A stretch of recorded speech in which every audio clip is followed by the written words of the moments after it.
जी नमस्कार, आप सभी को स्वागत है आपका आरकेएम एकेडमी पे।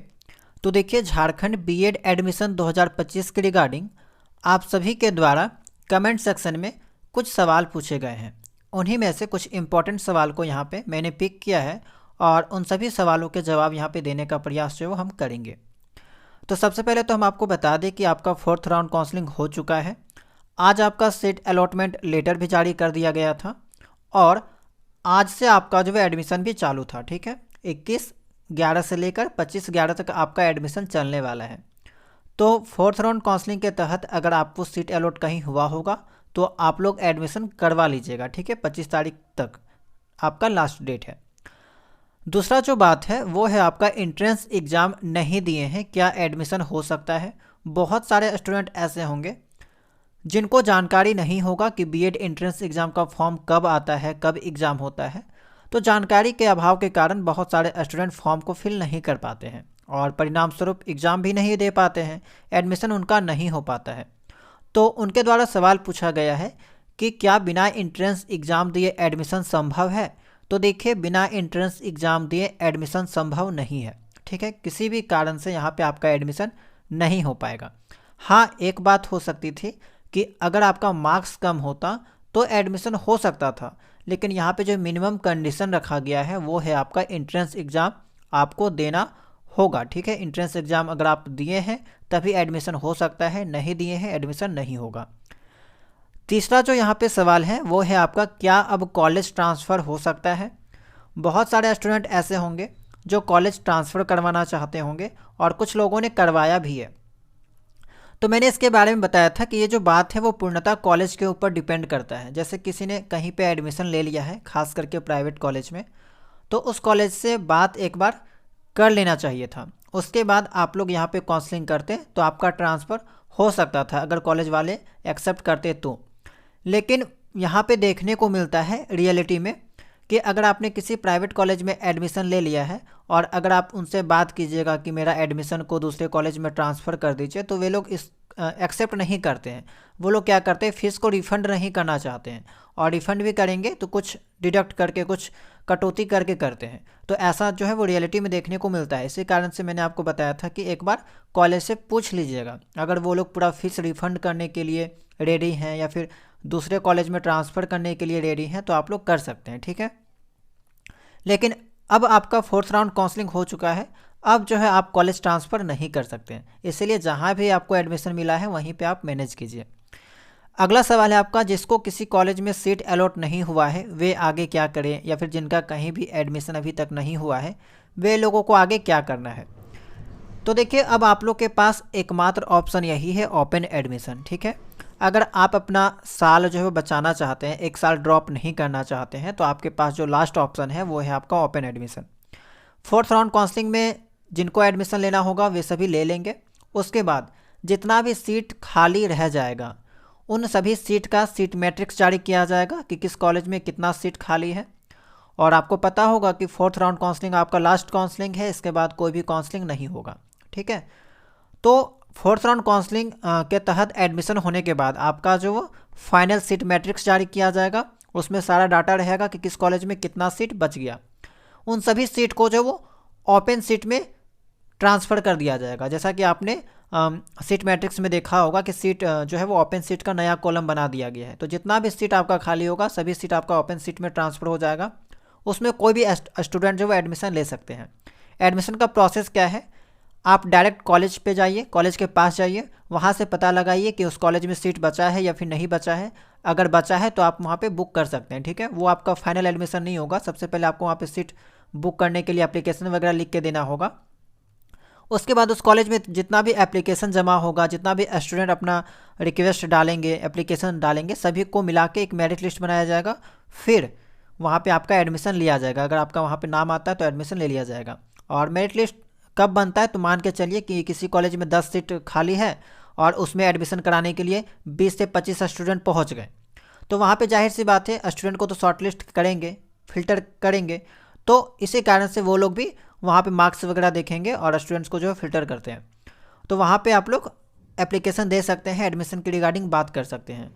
और मोस्टली जो है वो ये आप प्राइवेट कॉलेज में कर सकते हैं, क्योंकि गवर्नमेंट कॉलेज में आपका लगभग सारा सीट फुल हो जाता है। सेमी गवर्नमेंट में भी लगभग सारा सीट फुल हो जाता है, कुछ ही 5-10 सीट बच सकता है, तो वहाँ पे भी एडमिशन हो सकता है, लेकिन आसानी से आप लोग प्राइवेट कॉलेज में एडमिशन ले सकते हैं। ठीक है, तो एक बार बात कर लीजिएगा आपके आसपास जो भी प्राइवेट कॉलेज है, आप उनसे जो वो कॉल करके भी बात कर सकते हैं, या फिर डायरेक्ट जाके ही बात कर लीजिएगा, वो ज़्यादा अच्छा रहेगा। ठीक है, इसके अलावा अगर बात करें स्कॉलरशिप कब से फिल होगा, तो देखिए आपका जो सेशन है 25 से 26, ठीक है, 25 से 26 सेशन का जो है पोस्ट मैट्रिक स्कॉलरशिप का फॉर्म आ चुका है, और इसके बारे में मैंने आपको पहले भी बताया था। तो अगर आप लोगों ने एडमिशन ले लिया है तो अब आप लोग स्कॉलरशिप फिल कर सकते हैं। स्कॉलरशिप फिल करने में क्या क्या डॉक्यूमेंट्स लगेगा, तो कॉलेज वाले ये सभी चीज़ों के बारे में सजेस्ट कर देंगे, बता देंगे। ठीक है, तो अगर बीएड का पोर्टल ओपन हुआ होगा तो आप लोग फॉर्म फिलअप कर सकते हैं। हालांकि पोस्ट मैट्रिक का जो है वो यहाँ पे डेट आ चुका है। नेक्स्ट बीएड एंट्रेंस एग्ज़ाम कब? अब देखिए वैसे स्टूडेंट जो इस बार बीएड एंट्रेंस एग्ज़ाम नहीं दिए हैं, एडमिशन लेना चाहते हैं, तो जाहिर सी बात है उनको अब जो है वो 2026 में जो बीएड एंट्रेंस एग्ज़ाम होगा उनकी तैयारी करना होगा, क्योंकि बिना एंट्रेंस एग्ज़ाम का आप यहाँ पे बीएड में एडमिशन नहीं ले सकते हैं। तो उनके लिए हम आपको जानकारी दे दें कि प्रत्येक साल जो बीएड एंट्रेंस एग्ज़ाम का जो फॉर्म है वो फरवरी के महीने में जारी किया जाता है। फर्स्ट वीक या सेकेंड वीक में आपको देखने को मिल जाएगा। अब उस समय जो आपका नोटिस दिया जाता है उसमें एग्ज़ाम डेट जो है वो लास्ट अप्रैल को दिया जाता है, 21 अप्रैल 22 अप्रैल के आसपास जो वो दिया जाता है। लेकिन मज़े की बात यह है कि आज तक पिछले अगर 3-4 सालों में देखा जाए तो आज तक कभी अप्रैल में एग्ज़ाम नहीं हुआ है। इसको डिले कर दिया जाता है, किसी कारणवश जो है वो एक्सटेंड कर दिया जाता है, डेट को लास्ट मई कर दिया जाता है, जून जुलाई तक भी कभी कभी देखने को मिलता है। और आप स्वयं देखिए कि इस बार भी आपका जो फॉर्म आया था वो फरवरी के महीने में आया था, लेकिन अब आपका नवंबर लास्ट हो गया है, लेकिन अभी तक एडमिशन का प्रोसेस चल रहा है। तो लगभग पूरा जो है वो 10 से 11 महीने आपका एडमिशन का प्रोसेस चलता है। और अभी भी मानिए कि ओपन एडमिशन का भी प्रोसेस पूरा कंप्लीट होते होते पूरा आपका दिसंबर चल जाएगा। ठीक है, दिसंबर 15-20 दिसंबर तक भी जा सकता है। तो लगभग 10 से 11 महीने आपका पूरा लग जाता है इसके प्रोसेस का होने में। तो वैसे स्टूडेंट जो नेक्स्ट ईयर आप एडमिशन अगर करवाना चाहते हैं बीएड में, तो अभी आपके पास देखिए दिसंबर का समय है, जनवरी है, फरवरी है, मार्च है, तो आराम से 4 से 5 महीने का समय है। अभी से ही आप पढ़ सकते हैं। अगर आपको सरकारी कॉलेज चाहिए, गवर्नमेंट कॉलेज चाहिए, तो अभी से आप पढ़ना स्टार्ट कर दीजिए। और अगर आपको नॉर्मल प्राइवेट चाहिए तो आप नहीं भी पढ़िएगा, चल जाएगा। थोड़ा बहुत 100 में से अगर 40-50 मार्क्स भी लाइएगा तो आप एडमिशन आराम से ले सकते हैं प्राइवेट कॉलेज में। प्राइवेट कॉलेज के लिए आपको पढ़ने की आवश्यकता नहीं है, लेकिन थोड़ा सा आपके पास दिमाग होना चाहिए, बेसिक जानकारी आपको होना चाहिए। अगर आपको सरकारी कॉलेज चाहिए तो आप अभी से पढ़ना चालू कर दीजिए। अपना रीजनिंग और टीचिंग एप्टीट्यूड खास करके इन दोनों सब्जेक्ट पे फोकस कीजिए, क्योंकि ज़्यादा जो वेटेज है आपका यहीं से रहता है। कहाँ से क्लास करना है, तो चैनल में बहुत सारा वीडियो पहले से अपलोड है, मैराथन अपलोड है, प्लेलिस्ट बना हुआ है, आप पुराने वीडियो को भी देख सकते हैं। बाकी नेक्स्ट जो इंट्रेंस एग्ज़ाम होगा उसकी क्लासेस आपको जनवरी से ही देखने को मिलेगी, और बैच वगैरह आपको जनवरी से देखने को मिलेगा। ओपन एडमिशन कब से कब तक होगा, तो ओपन एडमिशन देखिए जैसा कि मैंने अभी आपको बताया कि 25 तारीख तक तो आपका 4th राउंड काउंसलिंग के तहत एडमिशन चलेगा। 25 के बाद फिर आपका जो है वो जेसीसीबी बोर्ड के थ्रू जो एक नोटिस दिया जाता है। सबसे पहले तो सीट मैट्रिक्स दिया जाएगा, सीट मैट्रिक्स के बाद सभी कॉलेज को नोटिस भेज दिया जाता है कि कॉलेज वाले अपने अकॉर्डिंग जो है एडमिशन ले लीजिए। ठीक है, तो ये वाला जो है आपको लगभग दिसंबर में देखने को मिलेगा, फर्स्ट वीक या सेकेंड वीक तक आपको देखने को मिल जाएगा। ठीक है, ओपन एडमिशन में कितना एक्स्ट्रा फीस लगता है, तो इसके बारे में अगर बात किया जाए तो देखिए ये वाला जो चीज़ है वो पूर्णतः कॉलेज के ऊपर डिपेंड करता है। मिनिमम आपका जो वो 10,000 से स्टार्टिंग होके, ठीक है, वो आगे डिपेंड करेगा कि कॉलेज वाले कितना डिमांड कर सकते हैं। ठीक है, तो मैं मिनिमम बताता हूँ कि 10,000 15,000 तक देखने को मिलता है नॉर्मली। बाकी कुछ स्टूडेंट्स जो वो कमेंट सेक्शन में बता रहे थे कि कहीं पे 30,000 कहीं पे 40,000 भी मांगा जा रहा है, तो इतना तो पहले नहीं देखने को मिलता था। अगर पिछले रिकॉर्ड को देखा जाए तो 10,000 15,000 के आसपास देखने को मिलता था कि एक्स्ट्रा वो लोग चार्ज करते हैं।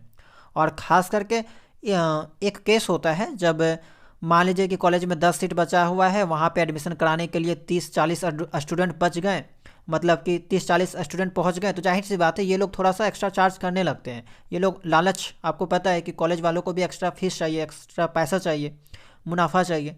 तो ये लोग जो यहाँ पे अगर स्टूडेंट ज़्यादा पहुँचते हैं तो ये लोग उन्हीं को प्रेफर करेंगे जो ज़्यादा फीस देंगे, है ना। तो यहाँ पे थोड़ा बहुत देखने को मिलता है, और इसके ऊपर बोलने वाला भी कोई नहीं है, मनमानी थोड़ा बहुत प्राइवेट कॉलेज वाले करते हैं। बाकी आप लोग अगर कॉलेज से कांटेक्ट किए होंगे, बात किए होंगे, तो आप लोग कमेंट सेक्शन में ज़रूर बताइएगा कि एक्स्ट्रा फीस कितना मांगा जा रहा है, ठीक है। क्योंकि कुछ स्टूडेंट्स बता रहे थे कि उनसे 25,000, 30,000, 40,000 तक देखने को मिल रहा है, मांगा जा रहा है। तो एग्जैक्ट फीस जो आप लोग स्टूडेंट के द्वारा ही पता चलेगा, क्योंकि हम तो सभी कॉलेज में जाके पता कर नहीं सकते हैं। तो स्टूडेंट्स अलग अलग कॉलेज से कांटेक्ट किए हुए होते हैं, आप लोग जाके बात कर सकते हैं और आपको वो लोग बता देंगे कितना एक्स्ट्रा फीस लगेगा। तो अगर आप लोग जो है वो एडमिशन लेना चाहते हैं, 1 साल आपका जो है वो ड्रॉप करने से बचाना चाहते हैं, तो आप लोग एडमिशन ले लीजिएगा। अगर 10-15 हज़ार एक्स्ट्रा लगेगा तो आप लोग मैनेज कर सकते हैं, अगर उनसे भी ज़्यादा लगेगा, ठीक है, 10-15 हज़ार से ज़्यादा लगेगा, 30-40 हज़ार अगर एक्स्ट्रा आपसे मांगा जा रहा है, तो आप लोग मत लीजिएगा एडमिशन, अगले साल लीजिएगा, वो आपके लिए ठीक रहेगा। एंट्रेंस एग्जाम दे के लीजिए, क्योंकि 30-40 हज़ार एक्स्ट्रा देने का कोई मतलब नहीं बनता है। और ख़ास करके जनरल वाले स्टूडेंट, बाकी OBC, ST, SC के तो स्कॉलरशिप मिल जाता है, वो लोगों को उतना टेंशन नहीं लेना है। लेकिन जनरल वाले स्टूडेंट्स के लिए अगर ज़्यादा मांगा जा रहा है तो आप लोग नहीं लीजिएगा, वही ठीक है। तो यहाँ पे मैंने प्रयास किया है कुछ सवालों के जवाब देने का, तो उम्मीद करते हैं कि यहाँ इन सवालों से आपको कुछ हेल्प मिला होगा, ठीक है। इसके अलावा भी अगर आपका कोई सवाल होगा तो आप लोग कमेंट सेक्शन में पूछ लीजिएगा, क्योंकि जब भी हमें टाइम मिलता है तो हम आपको जो वो सभी के कमेंट का जवाब देते हैं, या फिर एक अलग से वीडियो बना के आप सभी को जो वो उसका जवाब दे देते हैं, ठीक है। तो यहाँ पे कुछ इंपॉर्टेंट सवाल थे, इसी कारण से मैंने इसको पिक किया था। तो उम्मीद करते हैं यहाँ से आपको कुछ जो है हेल्प मिली होगी, जानकारी मिली होगी, ठीक है। तो ऐसे ही बीएड से रिलेटेड जानकारी पाने के लिए चैनल को सब्सक्राइब कर लीजिएगा, ठीक है, बेल आइकन को ऑन कर सकते हैं, और टेलीग्राम चैनल से भी ज्वाइन कर लीजिएगा, क्योंकि वहाँ पे मैं आपको जो जितने भी टीचिंग वैकेंसी आते हैं, शिक्षक भर्ती आती है, सभी का जानकारी जो वहाँ पे मैं आपको साझा करते रहता हूँ, ठीक है, देते रहता हूँ। तो इसी कारण से फॉलो जरूर कर लीजिएगा टेलीग्राम चैनल में या फिर व्हाट्सअप चैनल में, ठीक है। तो चलिए इस वीडियो में इतना ही, मिलते हैं हम लोग किसी नए वीडियो में नए जानकारी के साथ।